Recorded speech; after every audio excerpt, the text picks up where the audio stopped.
Hello, what's up? Testing, 1, 2, 3. Nandiyan pa ba kayo? This is me, Madam P. Welcome to our channel, mga kasaltik. Pagpasensyahan mo na yung mga dumi-dumi dito sa kamay ko, ha.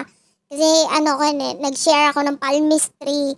Kung gusto mo rin matuto regarding mga palmistry, ganyan, malaman mo kung anong guhit ng palad mo at hindi puro love life mo.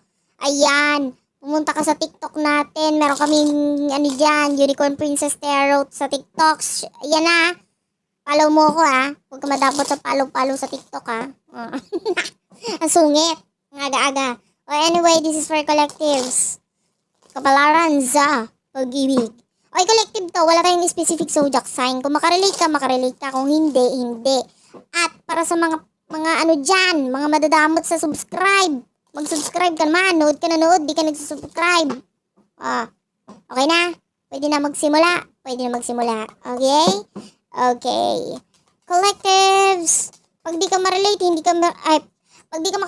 para sa ito, ha. Huwag natin pilitin.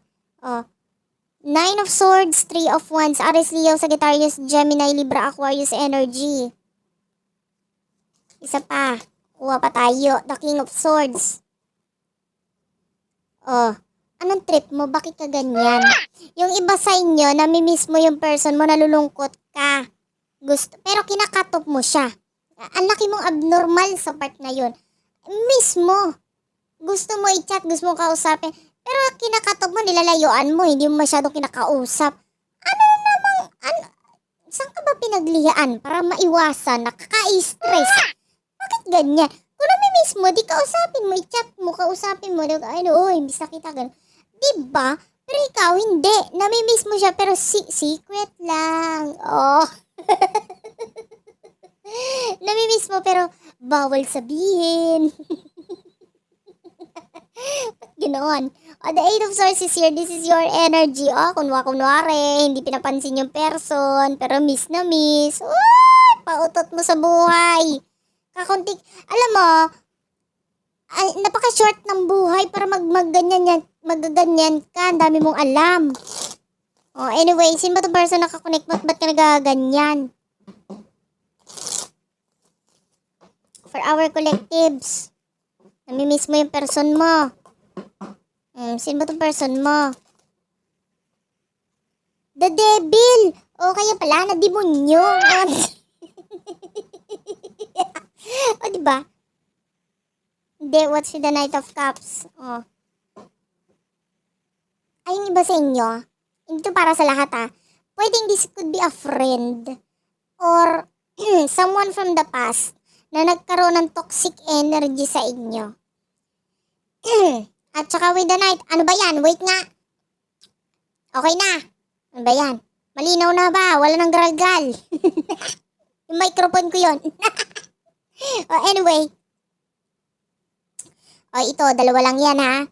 Kung hindi friend itong kakonect mo, pwedeng someone na lumalabas sa panaginip mo like a soulmate energy.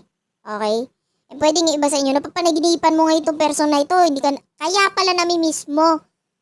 Napapanaginipan mo kasi. Iba sa inyo nag-aalala na. Ano nangyayari sa person nila?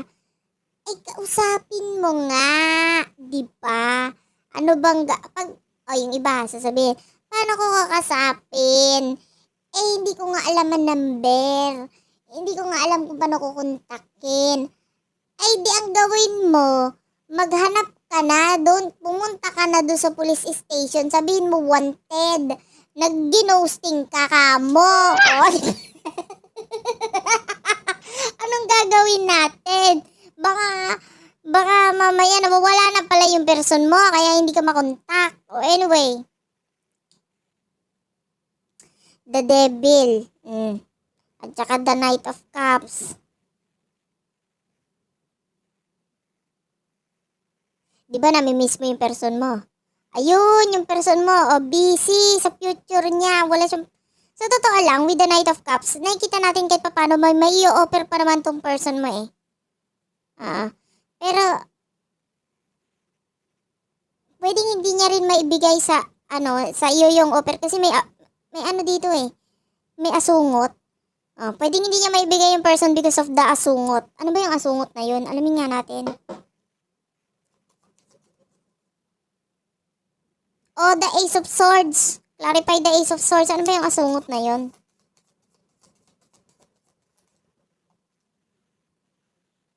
The Knight of Pentacles. Ito hindi para sa lahat ha. Pwede may other person dito na siya yung asungot. Aswangit. Tawagin na natin yung asungot na aswangit. At saka, kung may asungot ha, hindi para sa lahat. Yung iba naman, pwedeng nagbibigay naman siya ng offer sa'yo. Kaya lang may toyo ka. Hindi mo inaccept sa offer. Ikaw talagang dapat sisihin dito. Ikaw na pala inoperan. Hindi mo naman inaccept eh. O yung iba nga sa inyo kasi, di ba? Pwede may asungot. May aswangit. Double purpose na yung aswangit natin ha. Aswang na pangit pa. Gets? Gets? Oh.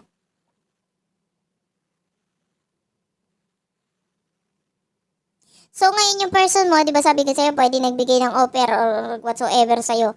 Ngayon, dahil hindi mo in-accept si offer, ito si person mo, pwedeng nagko-concentrate na lang siya sa future niya. Nasabi niya, wala namang pakialam sa akin yung bala na siya sa buhay niya. Basta ako mag-concentrate ako sa future ko. Pwedeng tinanggap niya na yung katotohanan na wala akong mapapala sa'yo, ganun. Nakakainis ko. Masyado ka kasing pa-cute. Ikaw talaga may kasalanan dito. Hindi sana tayo nahihirapan kung hindi ka nagpapakyut, di ba? Tapos ngayon, miss. Ay, naku. Alamin nga natin. Ano nasa isip mo regarding your person?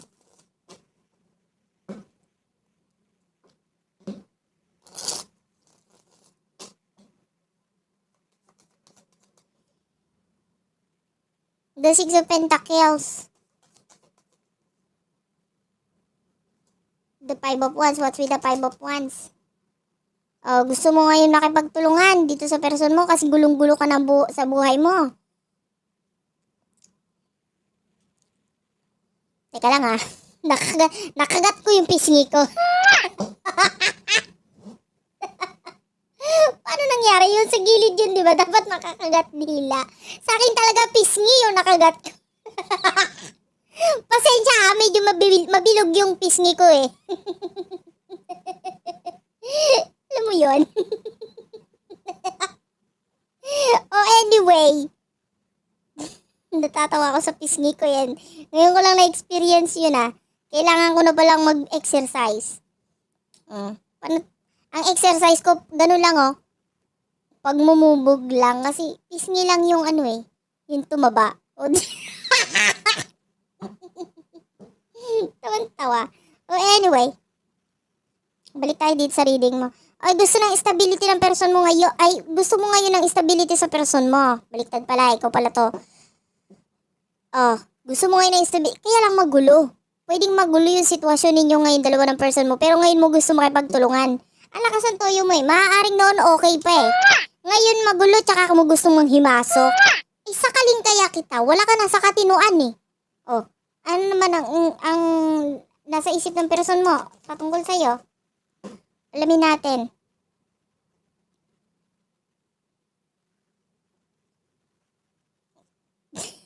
Wala siyang pakialam sa totoo lang.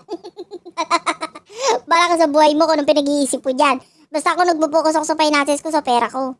Iba sa inyo, pwede may problema kasi yung person mo sa stability niya, sa pera niya. Pero, kaya itong priority niya ngayon, wala siyang pakialam sa love life. Hello. Maaaring noon, importante ka sa akin, pero hindi na ako ganun katanga ngayon. Ganun ang energy ng person. Kahit pa paano may kurot. Kasi, ikaw talaga eh. Bakit ka kasi nagpakyot? Yung iba sa inyo, with the magician. This is your energy. Pwedeng hindi mo talaga sinabi sa kanya yung totoo noon.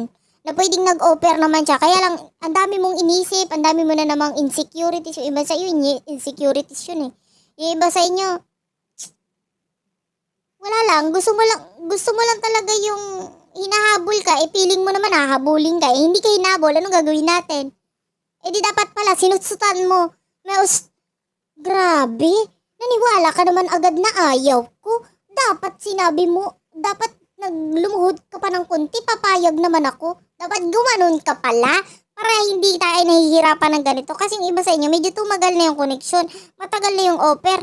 paano mo tatanggapin yung offer na binawi na? Nakaka-stress. Ba't huwag ka na magmahal? Delikado kang mahalin. Nakaka-stress ka. Sa totoo lang. Ay! O ano emotion? Ano emotion mo ngayon dito sa person mo? Dahil ganyan na nga nangyayari. Oh, the Ten of Cups, ngayon mo na-realize, mahal na mahal mo tong hinayupak na ito. Oo, yung iba sa inyo, kahit may aswangit. Oh, di ba? Yung kaya ang mahalin mo yung aswangit na lang para hindi ka nahihirapan.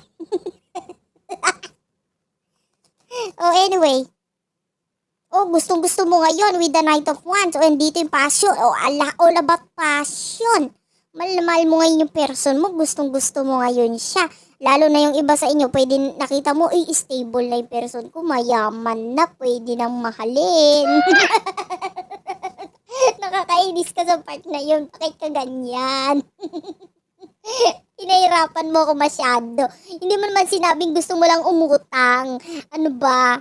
Yung iba sa inyo, namimiss mo yung person mo kasi gusto mong umutang. Ano ba? Ano ba yung emosyon ng person mo para sa'yo?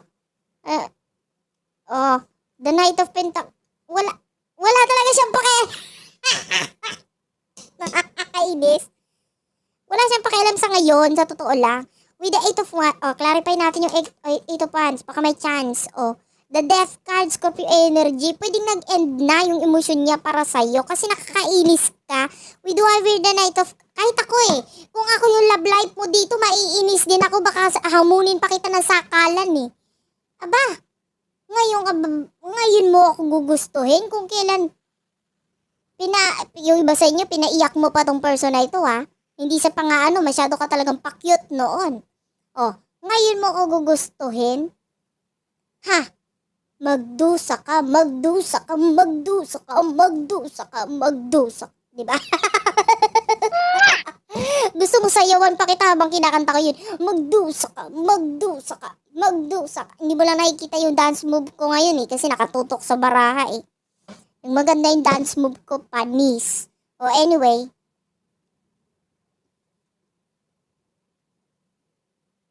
Wala siyang pakialam sa'yo. Kasi abnormal ka Ang hirap mong mahalin Minahal ka naman ng person na ito ngayon, pero nagising na siya sa katotohanan with the Judgment. Bakit kasi ang manid mo dati?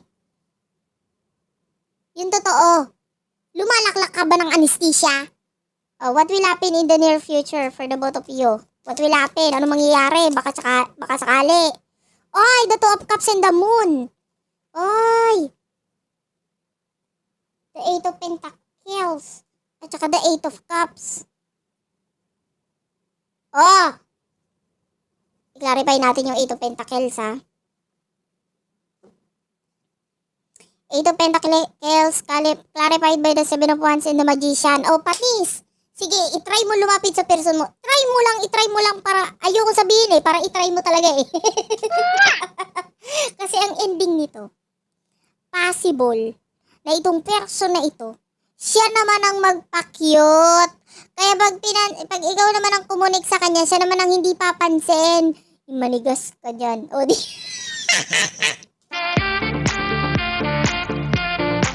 Kawawa ka naman. Ganon. Diba? Busy-busyhan ito. Although, sabihin natin na nagpapakyut din yung person mo in the near future kasi nandun yung King of Cups. Nagmamahal pa rin yung person mo. Kaya lang, pero hindi ko naman nakikita tinatangka mo na magpakyut sa kanya or lumapit or gumawa ng movement. Pero possible na may pagkikita pa sa inyo, lalo na check upin mo yung panaginip mo. Pag hindi mo na panaginipan yung person mo, pitikin mo yung noo mo. Mamaya-maya mapapanaginipan mo na yon. Yung iba naman gagawin, parang tanga lang. Siyempre, joke nga, di ba? Joke. Alam mo yung joke? Hindi, possible na lumabas nga itong person sa panaginip mo. Pero hindi dahil sa pinitik mo yung noo mo, grabe naman yung iba. Ang KJ, nakaka-stress. Ang hirap tuloy mag-joke. Joke. Yung iba dyan mapapaniwalain. Anyway, ayun na nga. Pwedeng may pagkikita sa inyo ng person ito through panaginip. Ganyan. And, Sa personal, kung just in case lang naman gagawa ka ng action, magpapakyut siya. Okay? Pero ang concentration ng person mo sa totoo lang is gusto niya magtrabaho, gusto niya kumita ng pera, kumita ng pera, kumita ng pera. Okay? Kasi wala siyang kinita sa'yo. Wala siyang kinita nung siya nag-focus. Ayoko na sa'yo, balak na buhay mo. Gets? Gets. Wala tayong nakikita future sa totoo lang. Meron dito spiritual connection. May umutot, this could be your reading. Ba't ganon? Ang baho. Hindi ako yun my gosh. Ako lang mag-isa dito sa kwarto. Baka kayo Thank you for watching. I love you all.